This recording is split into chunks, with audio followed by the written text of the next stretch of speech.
ATN news দেখছেন। দুপুর ৩টা নিউজ আওয়ারে আমন্ত্রণ জানাচ্ছি। সঙ্গে আছি আমি ফারহিন টুম্পা। শুনছিলেন সংবাদ শিরোনাম। VSL angle channel HB VSL Bikrampur steel limited. এবার বিস্তারিত। কোটা বিরোধী আন্দোলনকারীদের সাথে আলোচনার জন্য আইনমন্ত্রী এবং শিক্ষামন্ত্রীকে দায়িত্ব দিয়েছেন প্রধানমন্ত্রী। জাতীয় সংসদ ভবন কমপ্লেক্সে আজ গণমাধ্যমকে একথা জানিয়েছেন আইনমন্ত্রী। তিনি আরও জানান, কোটা বাতিল মামলার রায়ের বিরুদ্ধে আপিলের শুনানি আগামী রোববার যাতে করা যায় সেজন্য অ্যাটর্নি জেনারেলকে নির্দেশ দেওয়া হয়েছে। আন্দোলন প্রত্যাহারের জন্য কোটা সংস্কারপন্থীদের প্রতিও আহ্বান জানান আইনমন্ত্রী। সেই মর্মে বাংলাদেশের অ্যাটর্নি জেনারেলকে নির্দেশ দিয়েছি যে আগামী রবিবার তিনি বাংলাদেশের সর্বোচ্চ আদালতে আপিল বিভাগে আবেদন করবেন যাতে মামলাটার শুনানির তারিখ তারা এগিয়ে আনেন। যে গতকালকে মাননীয় প্রধানমন্ত্রী তার ভাষণে বিচার বিভাগীয় তদন্ত কমিটির কথা ঘোষণা দিয়েছিলেন, সেই প্রেক্ষিতে আমরা একজন বিজ্ঞ বিচারপতি, হাইকোর্ট বিভাগের বিচারপতি জনাব খন্দকার দিলুরুজ্জামানের কে এই কমিটির জুডিশিয়াল বিচার বিভাগীয় তদন্তের দায়িত্ব দেওয়ার জন্য কমিটি। কমপ্লিট শাটডাউন কর্মসূচি পালনকে কেন্দ্র করে যাত্রাবাড়ি, আরামবাগ, মেরুলবাড্ডা, উত্তরা, ধানমন্ডি ও মিরপুর সহ রাজধানীর বিভিন্ন জায়গায় পুলিশের সাথে বিক্ষোভকারীদের ব্যাপক সংঘর্ষ চলছে। যাত্রাবাড়ি মোড় ও কুতুবখালী এলাকায় পুলিশের সাথে বিক্ষোভকারীদের কয়েক দফা ধাওয়া পাল্টা ধাওয়ার ঘটনা ঘটেছে। এ সময় পুলিশ টিয়ার শেল ও সাউন্ড গ্রেনেড ছুঁড়ে বিক্ষোভকারীদের ছত্রভঙ্গ করে দেয়। কয়েকশো বিজিবি ও পুলিশ সদস্যের পাশাপাশি র্যাবও পরিস্থিতি নিয়ন্ত্রণের চেষ্টা করছে। পুলিশের রাবার বুলেটে বেশ কয়েকজন আহত হয়েছেন। আন্দোলনকারীরা মহাসড়কে অবস্থান নিয়ে টায়ার ও কাঠ দিয়ে আগুন জ্বালিয়ে বিক্ষোভ করছে। ঢাকা চট্টগ্রাম মহাসড়কের রায়েরবাগ অংশে ব্যারিকেড দেওয়ার কারণে ঢাকা থেকে কোনো গাড়ি বের হতে পারছে না। আটকা পড়েছে যাত্রী ও পণ্যবাহী কয়েকশো গাড়ি। অন্যদিকে মেরুলবাড্ডায় ব্র্যাক বিশ্ববিদ্যালয়ের শিক্ষার্থীদের সঙ্গে পুলিশের সংঘর্ষে বেশ কয়েকজন আহত হয়েছেন। বিশ্ববিদ্যালয়টির কয়েকশো শিক্ষার্থী সকাল 10:30টার দিকে জড়ো হয়ে সড়ক অবরোধ করে। এতে মেরুলবাড্ডা এলাকায় যান চলাচল সম্পূর্ণ বন্ধ রয়েছে। শিক্ষার্থীদের অবরোধের এক পর্যায়ে পুলিশ তাদের ধাওয়া দেয়। এই সময় শিক্ষার্থীরা পিছু হটেও পরে তারাও পুলিশের দিকে তেড়ে আসেন।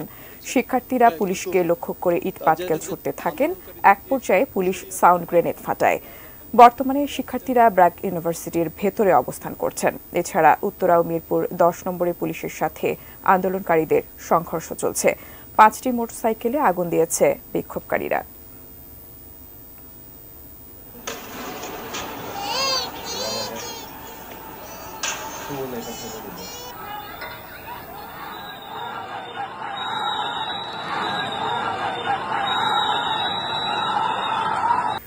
এদিকে রাজধানী যাত্রাবাড়ি এলাকায় রয়েছেন আমাদের আরেক সহকর্মী মনিরুল ইসলাম মিন্টু। ওই এলাকার বর্তমান পরিস্থিতির খবর জানাচ্ছেন তিনি। সকাল 9টার পর থেকেই কিন্তু এই যাত্রাবাড়ি শনির আখড়ায় বলা যায় যে দুই পক্ষের মধ্যে যে ধাওয়া পাল্টা ধাওয়া এবং সংঘর্ষের যে ঘটনা সেটি শুরু হয় এবং সেটি এখন পর্যন্ত চলছে। মেয়র হানি ফ্লাইওভার ফ্লাইওভারের ঠিক অপর পাশে টোল প্লাজার পাশেই তাদের অবস্থান এবং একটি পর্যায়ে দেখা যাচ্ছে যে তারা কোনো সময় তারা কিছুটা এগিয়ে আসছে।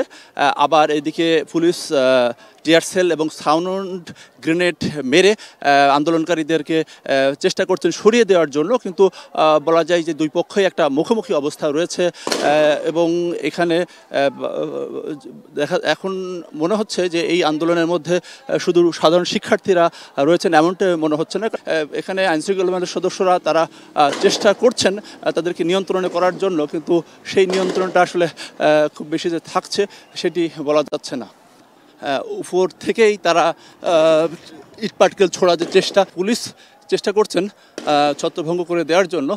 এখানে একেবারে অল্প বয়সী শিশুও রয়েছে এবং টোল প্লাজার অবস্থা বেশ বলা যায় যে মুহুর্মুহুর টিয়ার সেল এবং সাউন্ড গ্রেনেড দিয়েও আন্দোলনকারীদেরকে সরিয়ে দেওয়া বা ছত্রভঙ্গ করে দেওয়ার যে চেষ্টা সেটি বেশ কঠিন হচ্ছে এবং ফ্লাইওভারের উপর থেকেই নিচের দিকে ঢোল ছোড়া হচ্ছে। আমরা গণমাধ্যম কর্মীরা চেষ্টা করছি ফ্লাইওভার থেকে অনেকটা নিরাপদ দূরত্বে থাকার জন্য। ফ্লাইওভার উপরে এবং আইনশৃঙ্খলা সদস্যরা রয়েছেন, কিন্তু তাদের যে তৎপরতা, সেই তৎপরতা থেকে আন্দোলনকারীদের পিছু হটানো সেটি বেশ কঠিন হয়ে যাচ্ছে। যাত্রাবাড়ি থানা থেকে শুরু করে কুতুবখালী পর্যন্ত আইনশৃঙ্খলা বাহিনী এবং স্থানীয় আওয়ামী লীগ, ছাত্রলীগ তাদের অবস্থান, অন্যদিকে টোল প্লাজার থেকে শুরু করে শনির আখড়ার দিকে আন্দোলনকারীদের অবস্থান। এবং এভাবেই আসলে মুহুর্মুহুর টিয়ার সেল এবং মুহুর্মুহুর টিয়ার সেল এবং সাউন্ড গ্রেনেড দিয়েও আন্দোলনকারীদেরকে নিয়ন্ত্রণ করাটা এখন কঠিন হচ্ছে। তারা ইটপাটকেল ছুটতেই বলা যায় সামনের দিকে এগিয়ে আসছে। এই ছিল বলতে গেলে এখনকার মতো অবস্থা। ধাওয়া পাল্টা ধাওয়া দুই পক্ষে এটি চলছে। রাজধানীর যাত্রাবাড়ির কাছে কুতুবখালী এলাকায় বিক্ষোভকারীদের সঙ্গে পুলিশের ব্যাপক সংঘর্ষ চলছে। সহকর্মী সম্রাট আনোয়ার জানাচ্ছেন ওই এলাকার বর্তমান পরিস্থিতির খবর। দক্ষিণ কুতুবখালীর এই জায়গাটিতে এর আগে যে বলছিলাম যে একদম পুলিশের সাথে আন্দোলনকারীদের যে মুখোমুখি অবস্থান ছিল এবং তখন থেকেই মূলত ধাওয়া পাল্টা ধাওয়া ঘটনা শুরু হয়, সেটি এখন পর্যন্ত চলমান রয়েছে। 1 ঘন্টা হয়ে গেছে। তারা বেশ মারমুখী ভঙ্গিতে অবস্থান করছে এবং এখানে দেখতে পাচ্ছেন যে এই পার্শ্ববর্তী যে শাখা সড়ক, সেই শাখা সড়ক দিয়েও কিন্তু তারা পেছন দিয়ে ঘুরে এখানে অবস্থান চলে এসছে এবং কি দেখতে পাচ্ছেন যে একদম পুলিশ এবং স্থানীয় যারা আওয়ামী লীগ বা ছাত্রলীগের যারা কর্মীরা রয়েছেন তাদের সামনে একদম মুখোমুখি অবস্থান করছেন। আমরা ওই পাশে যাই, এখানে আইনশৃঙ্খলা রক্ষাকারী বাহিনীও যথারীতি আছে এবং কি দেখতেই পাচ্ছেন যে তারাও কিছু কিছু করে অগ্রসর হচ্ছেন এবং ঠিক মূলত বলা যায় যে এখানে একাধিক সড়ক দিয়ে তারা পেছন থেকে ঘুরে এই যে হামলা করার যে পায়তারা সেটি তারা করছেন এবং কি এক পাশ দিয়ে এই শাখা সড়ক থেকে আরেক পাশে হচ্ছে একদম মূল সড়কে যেখানে তারা আগুন দিয়েছে এবং তাদের যে অবস্থান সেটি করছে। কয়েকদিন ধরে যে কোটা বিরোধী আন্দোলন করছিলেন যে সব সাধারণ শিক্ষার্থীরা, সেই সব সাধারণ শিক্ষার্থীর পাশাপাশি কিন্তু আজকে আমরা অন্যান্য লোকজনদের এখানে সমাগম অনেক বেশি দেখতে পাচ্ছি।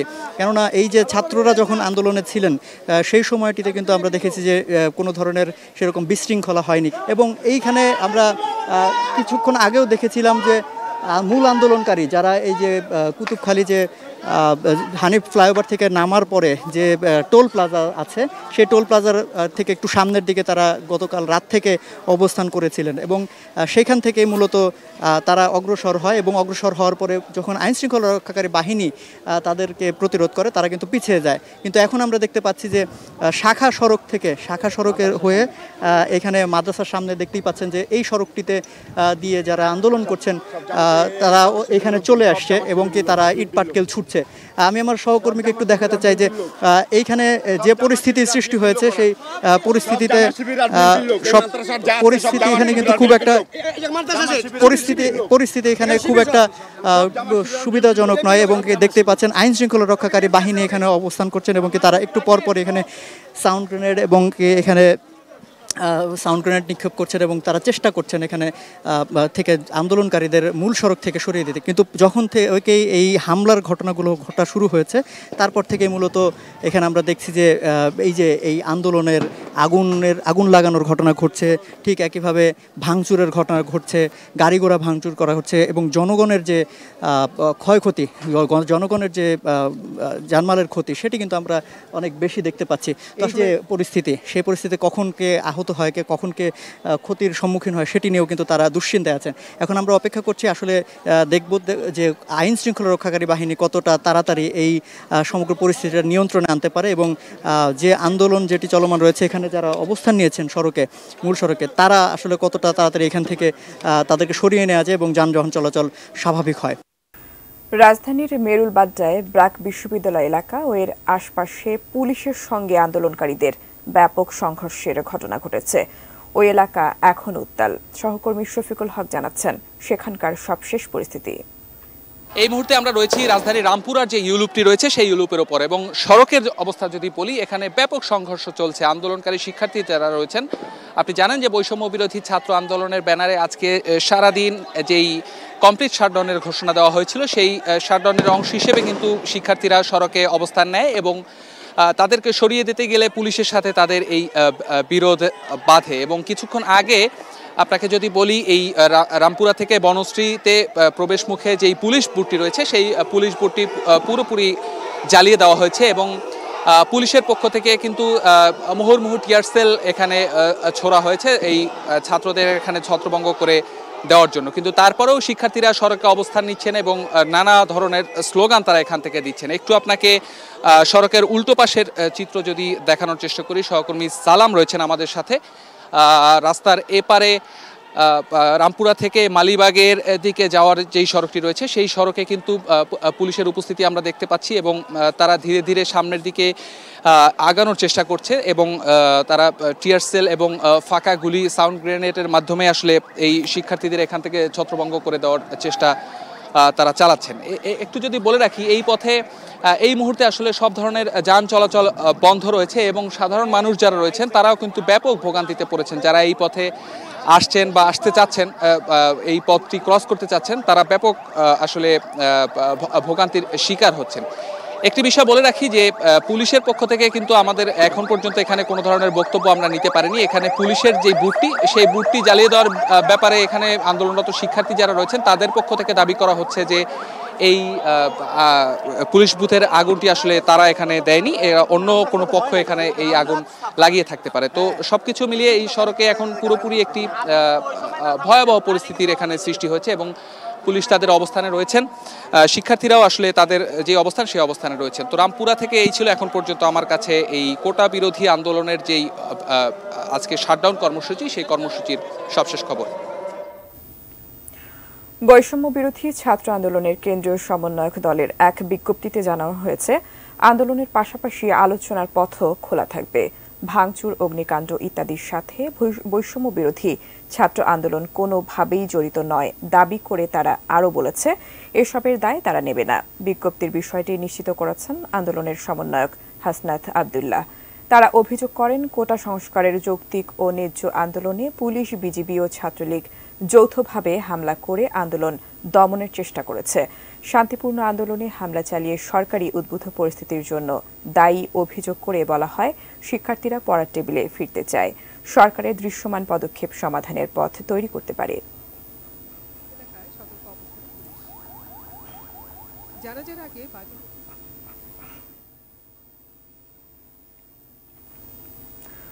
কোটা সংস্কার আন্দোলনের সুযোগে বিএনপি জামায়াত তাদের পুরনো আগুন সন্ত্রাস নিয়ে মাঠে নেমেছে বলে মন্তব্য করেছেন আওয়ামী লীগ সাধারণ সম্পাদক ওবায়দুল কাদের। দুপুরে ধানমন্ডিতে দলীয় সভাপতির রাজনৈতিক কার্যালয়ে এক সংবাদ সম্মেলনে তিনি এই মন্তব্য করেন। ওবায়দুল কাদের বলেন, বিএনপি মধ্যযুগীয় কায়দায় আওয়ামী লীগের নেতাকর্মীদের ওপর হামলা করছে। তিনি আরও বলেন, শিক্ষার্থীদের নিরাপত্তা বিধানে আইনশৃঙ্খলা বাহিনী সর্বোচ্চ সতর্ক অবস্থান গ্রহণ করেছে। প্রথম থেকেই সহনীয় ভূমিকা পালন করেছে পুলিশ, যার কারণে রাষ্ট্রপতি বরাবর শিক্ষার্থীরা তাদের স্মারকলিপি সরাসরি প্রদান করতে পেরেছেন। ওবায়দুল কাদের বলেন, সন্ত্রাসী গোষ্ঠী ঢাকা বিশ্ববিদ্যালয় সহ অসংখ্য স্থানে ছাত্রলীগের ওপর নির্যাতন করেছে। ছাত্রলীগের নারী কর্মীদের ওপরও হামলা চালিয়েছে। ৩ শতাধিক আহত হয়েছে, অনেকের অবস্থা আশঙ্কাজনক। আক্রান্ত হলেও ছাত্রলীগ পাল্টা আক্রমণে যায়নি দাবি করে ওবায়দুল কাদের বলেন, এমনকি গণমাধ্যমও ছাত্রলীগের আক্রান্ত হওয়ার খবর সেভাবে প্রকাশ করেনি। বিএনপি জামাতের যেসব আগুন সন্ত্রাসীরা সারা দেশে শত শত নিরীহ মানুষকে পুড়িয়ে হত্যা, কয়েক হাজার যানবাহন, রাষ্ট্রীয় সম্পদ অগ্নিসংযোগ, আবারও তারা সেই সারা দেশে একই সহিংসতার পথ বেছে নিয়েছে।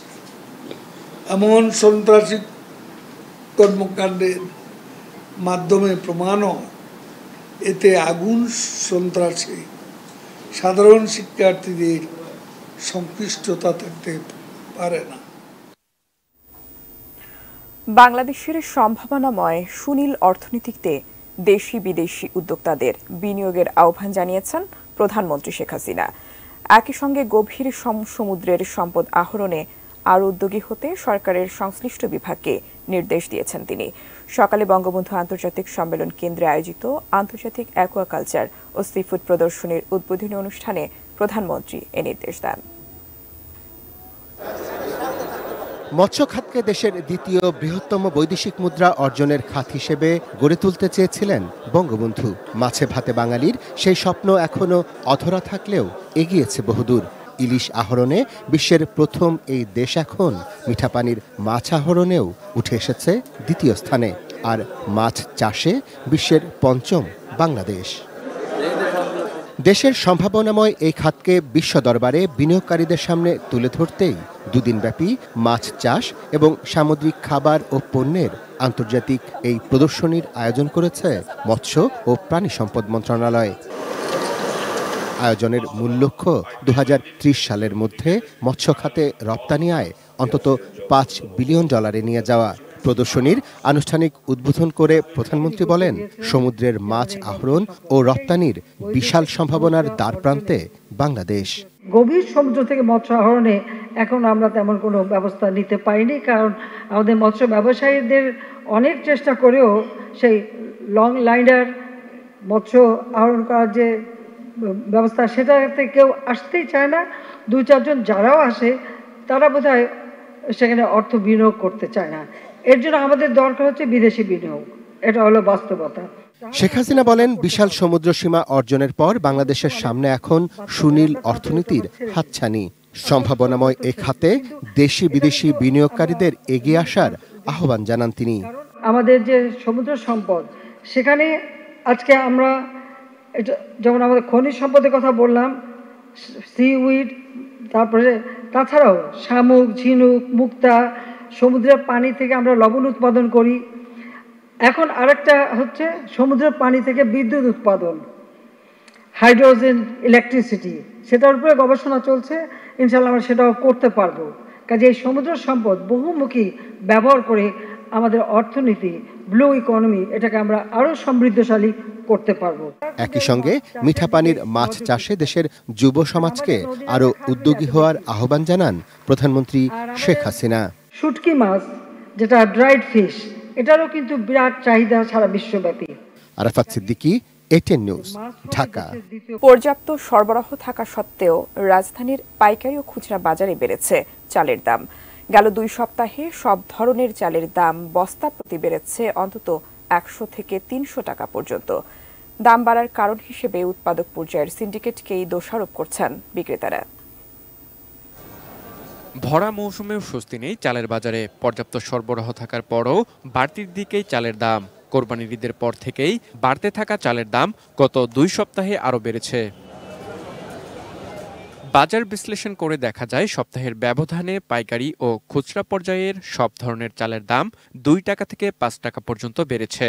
50 কেজির বস্তা প্রতি বেড়েছে 100 টাকা থেকে 300 টাকা পর্যন্ত। রাজধানীর অন্যতম পাইকারি চালের বাজার মোহাম্মদপুর কৃষি মার্কেটে গিয়ে দেখা যায়, আড়তগুলোতে পর্যাপ্ত চালের সরবরাহ রয়েছে। তবুও চালের দাম বৃদ্ধির কারণ হিসেবে তারা দোষারোপ করছেন উৎপাদনকারীদের। কোম্পানি যখন বলে যে ভাই অর্ডার বন্ধ, হ্যাঁ, তখনই তো এখানে মেসেজ আসে যে অর্ডার বন্ধ মানে কি এটা বাড়াবে। দেখা গেল পড়াশোনা ঠিকই আপনি 1 টাকা বাড়াই দিছে, 50 টাকা বাড়াইছে। মিলারদেরকে ফোন দেই, ওনারা বলে যে দাম বাড়ছে। দাম বাড়ছে কেন দাম বাড়ছে? হ্যাঁ, দামটা বাড়ার একটাই কারণ যে ওনারা বলে যে বাজারে ধান পাচ্ছে না। নানা অজুহাতে মিলাররা বেশি দামে চাল বিক্রি করায় পাইকারি পর্যায়ে বেড়েছে চালের দাম, যার প্রভাব পড়েছে খুচরা বাজারেও। গোডাউনে যে সরকারি চাল নেয় ওটা নেওয়ার জন্য চাপ দিচ্ছে মেল মালিকের, ধানের দাম বেশি, এই কারণে চালের দামটা বাড়ছে। মার্কেটে চালের তো অভাব নাই, তো 1 কেজি চাউলে 12-13 টাকা কিভাবে বাড়ে? নিশ্চয় মেল মালিকের এটা সিন্ডিকেট করছে। নিত্য পণ্যের সঙ্গে পাল্লা দিয়ে চালের দাম বাড়ায় হিমশিম খাচ্ছেন সাধারণ ক্রেতারা। মাছ মাংসের দাম বেশি, চাউলের দাম বেশি, তাহলে আমরা খাইমু কি? আমাদের তো চলাই তো খুব কষ্ট হইতাছে। চাউলের যে বর্তমানে দাম, এই চাউল কিনতে গেলে মানুষের হিমশিম খাওয়া লাগে। সাধারণ মানুষ কিভাবে আমরা খাবো? সবকিছু দামাইতে পারতেছে, কিন্তু আমাদের বেতন বাড়ে না। কৃষি সম্প্রসারণ অধিদপ্তরের তথ্যমতে এবার লক্ষ্যমাত্রার চেয়েও 2 লাখ টন বেশি, অর্থাৎ 2,24 লাখ টন ধান উৎপাদন হয়েছে। Arafat Islam Shuvo, ATN news, Dhaka. এবারে business news presented by Pubali bank PLC.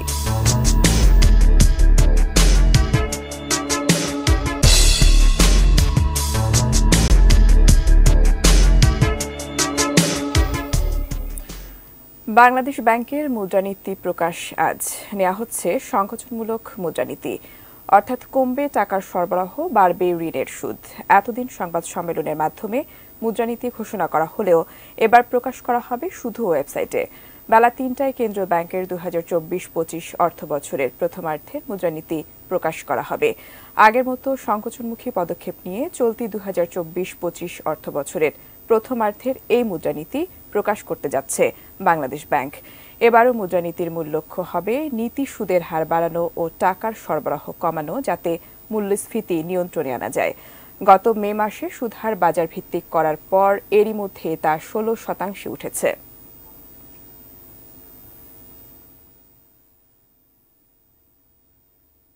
ঝগড়াঝাটির মতো তুচ্ছ ঘটনায় পঞ্চগড়ের আটোয়ারী উপজেলার এক প্রভাবশালী পরিবার বন্ধ করে দিয়েছে ১৫ পরিবারের চলাচলের পথ। উপজেলা প্রশাসন, ইউপি চেয়ারম্যান কারো নির্দেশনাতেই পরোয়া নেই প্রভাবশালীদের। পঞ্চগড় প্রতিনিধি সিদ্ধার্থ কর্মকারের তথ্য ছবিতে ডেস্ক রিপোর্ট। তুচ্ছ ঘটনা। লীলার মেলা গ্রামের রুস্তম আলী রোজিনা দম্পতির ঝগড়াঝাটির জের ধরে প্রতিবেশী আঞ্জুয়ারা বেগম রোজিনার স্বামী সম্পর্কে আপত্তিকর কথা বলেন। পারিবারিক বিষয় তাকে নাক গলাতে নিষেধ করায় ক্ষিপ্ত হয়ে প্রভাবশালী পরিবারটি বন্ধ করে দেয় চলাচলের রাস্তা। কয়েকদিন আগে আমাদের এখানে একটা ছেলে অসুস্থ, শরীর দুর্বল হয়ে পড়ে গেছে কাজকর্ম করতে করতে, ওকে যে ভ্যানে করে নিয়ে যাবো এই সমস্যাটা আমাদের কাছে নাই। আমরা এখান থেকে তো ১৫-২০ বছর থেকে যাওয়া আসা যাতায়াত করি, এখন তো রাস্তাঘাট বন্ধ হয়ে গেছে। ঘটনা নতুন নয়। গ্রামবাসীর অভিযোগ, এর আগেও পান থেকে চুন খসলেই বেশ কয়েকবার একইভাবে রাস্তা বন্ধ করে দিয়েছে তারা। পরে আঞ্জুয়ারা বেগম ও তার ছেলের হাত পা ধরে মাফ পাওয়া গেছে। এবার মাফ চাইতে অস্বীকার করায় খুলে দেওয়া হয়নি ১৫ পরিবারের চলাচলের রাস্তাটি। রাস্তা বন্ধ করাতে আমাদের স্কুল অনেক যাওয়া দেরি হয়। একটা লাশ নিয়ে যাবো ৪ জনের ঘাড়ে করে, কিভাবে নিয়ে যাবো বলেন? রাস্তা তৈরি করে তাদেরকে চলাচলের সুযোগ করে দেওয়ার জন্য চেষ্টা করেছিলাম, উপজেলা প্রশাসন, লোকাল প্রশাসন সহ যৌথভাবে। আমরা ব্যর্থ হয়েছি। ঘটনা উপজেলা নির্বাহী কর্মকর্তাকে জানানোর পর তার নির্দেশনা অনুযায়ী রাস্তার রেকর্ড বের করে নিশানা গেড়ে দেওয়া হয়, তুলে ফেলে দেওয়া হয়। তাও এই বিষয়ে ক্যামেরার সামনে কথা বলতে চাননি অভিযুক্ত পরিবারের কেউ। মোবাইল ফোনে আঞ্জুয়ারা বেগমের ছেলে স্বাধীনের সাথে যোগাযোগ করলে তিনিও দেননি কোনো সদুত্তর।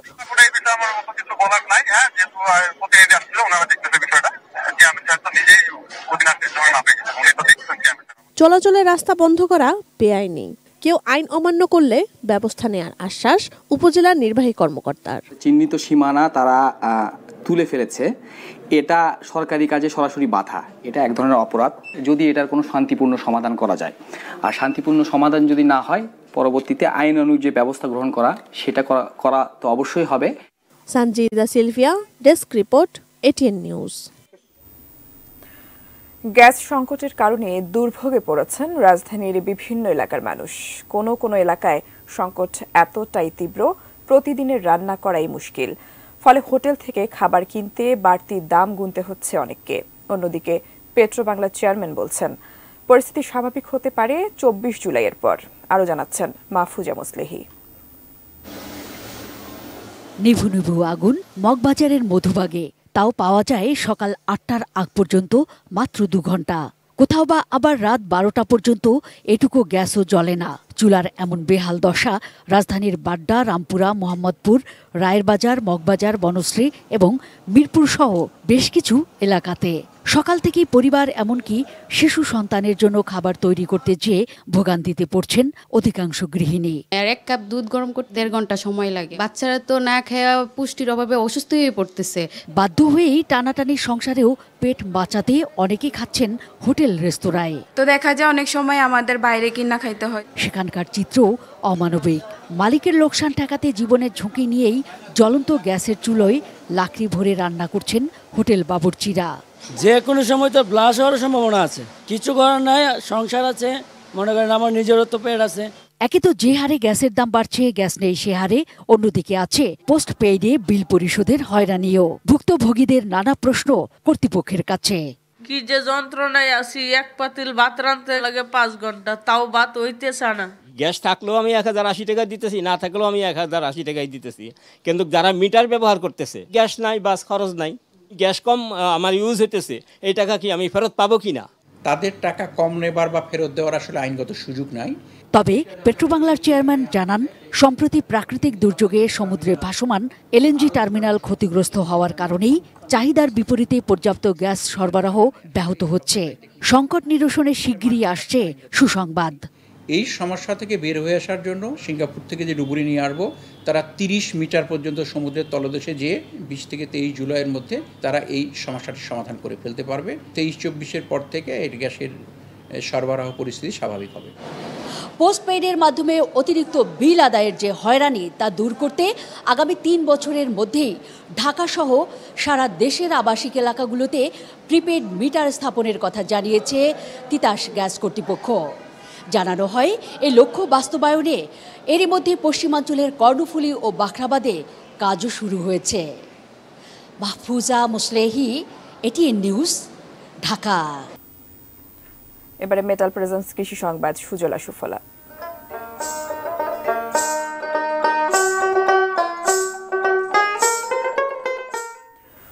বগুড়ায় এক জমিতে একই সাথে 2টি ফসল আবাদ করে লাভের আশা করছেন কৃষক আব্দুল জলিল।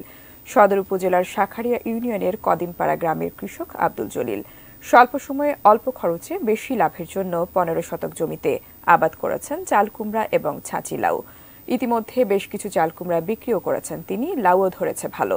কৃষি বিভাগ জানায়, এবছর বগুড়া জেলায় 6,980 হেক্টর জমিতে সবজি চাষের লক্ষ্যমাত্রা ধরা হলেও চাষ হয়েছে 6,600 হেক্টর জমিতে।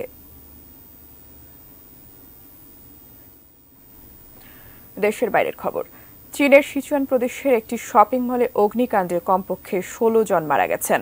রয়টার্স জানায়, ঘটনাস্থল থেকে 30 জনকে উদ্ধার করা হয়েছে। রয়টার্সের প্রতিবেদনে বলা হয়, গতকাল সন্ধ্যায় চীনের দক্ষিণ পশ্চিমাঞ্চলীয় সিচুয়ান প্রদেশে জিগং শহরের একটি 14 তলা বিল্ডিংয়ে আগুন লাগে।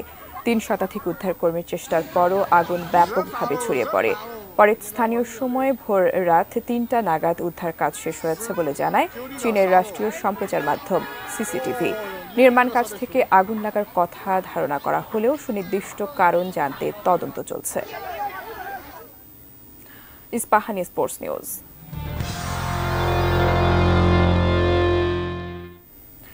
আগামী 26 জুলাই শুরু হচ্ছে প্যারিস অলিম্পিক। বিশ্বের সবচেয়ে বড় এই ক্রীড়া উৎসব আয়োজনে সব প্রস্তুতি সম্পন্ন করেছেন আয়োজকরা। বৃহৎ জনসমাগমের এই আসর নিয়ে পরিবেশবিদদের উদ্বেগ দূর করতে সেন নদীতে নেমে পড়লেন প্যারিসের mayor Anne Hidalgo. Greatest show on earth অলিম্পিকের 131তম আসর বসছে ফ্রান্সের প্যারিসে।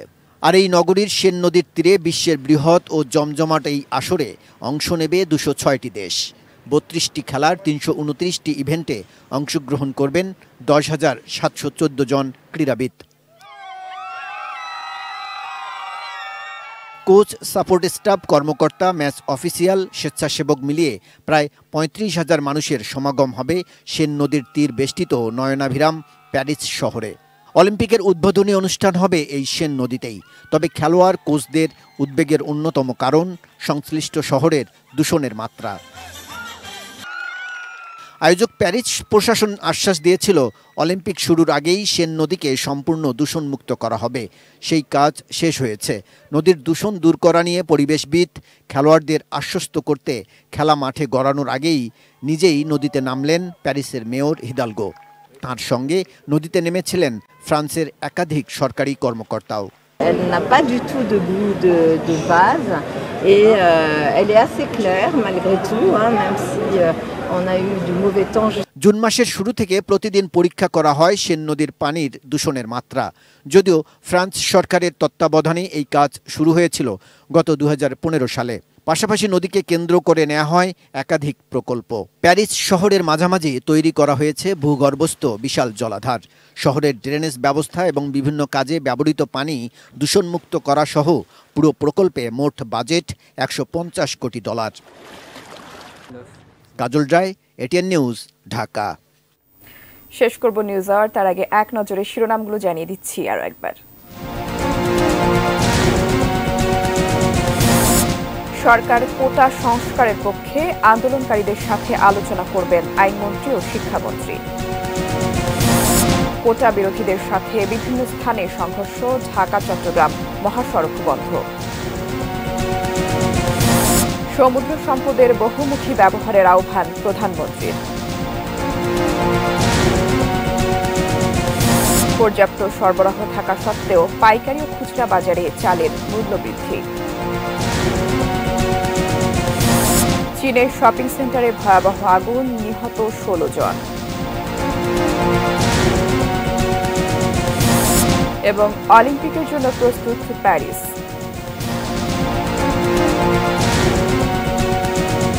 Sponsored by Abiba Finance Limited. এই ছিল নিউজ আওয়ার। এটেন নিউজের সব খবর জানতে ভিজিট করুন www.etennewstv.com। এছাড়া চোখ রাখুন এটেন নিউজের ইউটিউব ও ফেসবুক পেজে। সঙ্গে থাকুন, দেখতে থাকুন এটেন নিউজ। ধন্যবাদ সবাইকে।